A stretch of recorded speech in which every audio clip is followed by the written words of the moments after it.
Hi everyone, welcome back to the channel. In today's video, I'm going to go ahead and show you 5 plants that thrived in my garden this year. Now, some of them are fruit trees, some of them are perennials, some of them are root crops. There is a wide variety of plants to select from, especially when you have a food forest like mine. So coming at number 1 is our Jamaican strawberry tree. So I actually planted this when it was actually a small tree over about like a year ago, and now it's this towering fruit tree, and actually the tallest one in my garden right now. It's a prolific performer. It could grow in drought climates, it could grow in tropical climates. It's a very versatile plant, and it's hardy to multiple different areas. Not to mention the structure of the tree is very, very pretty. And when it's in full flower, the flowers look like small strawberry flowers. And the berries are small little pink berries. I think I see a flower. Let me go ahead and show you. Seems to be getting to flower. Yeah, look at that. The Jamaican strawberry tree produces all year round. So you're expecting fruit throughout the entire year. However, with the Jamaican strawberry tree, it is an enormous tree. So if you have the space for it, let it do its thing. You don't have to do nothing really special to it. But if you have kind of more of a compacted space, get ready to start pruning because this tree is a rapid grower. So coming at number 2 is actually that plant in the ground that's right behind me, which is potato mint. So I actually got introduced into potato mint over like 3 years ago, and it has not left my garden whatsoever. Let me go ahead and show you why. So this is my potato plant right here. It's actually a great ground cover, and so it also produces these purple spikes that are great for pollinators. Bees love them. And so if you don't know what potato mint is it looks like mince but produces potatoes. You could compare them to small mini potatoes, and they produce hundreds of these small tubers for you to enjoy. They're actually healthier than regular potatoes because they're less starchy. And so they can grow in the ground. I prefer growing them in the container. However, I planted them in the ground to see how they would do this year.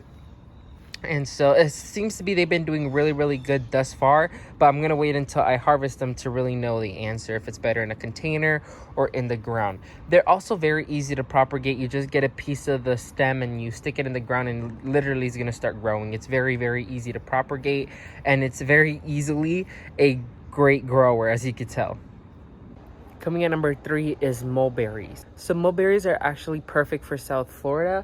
They are these towering plants that grow up, and this supposedly is a dwarf mulberry. And so it actually is producing mulberries for me right now. They're also all year round producers. However, like I mentioned, they do produce more at a specific time.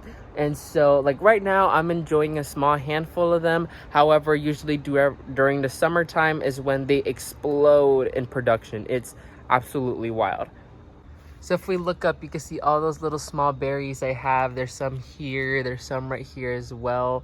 It's just super fun to see all these glorious berries that I'm going to be picking soon.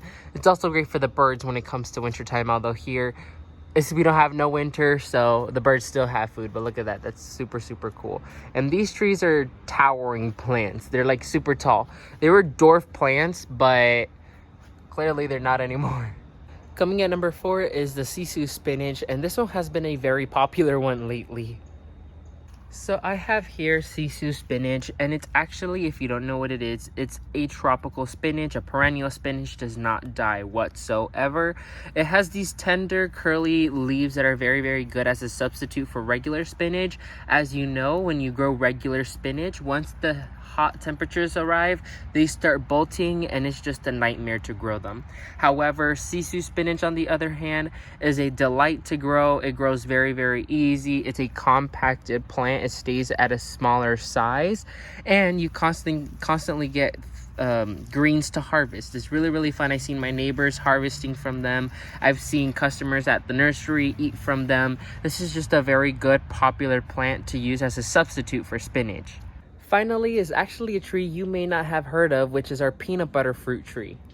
So this is the peanut butter fruit tree right here. It produces these small little fruits that when they're ready, they turn red or a deep maroon color. And they have the consistency and taste as peanut butter, which many customers don't believe us when we tell them this until we give them a free sample to try, and then they buy the tree immediately.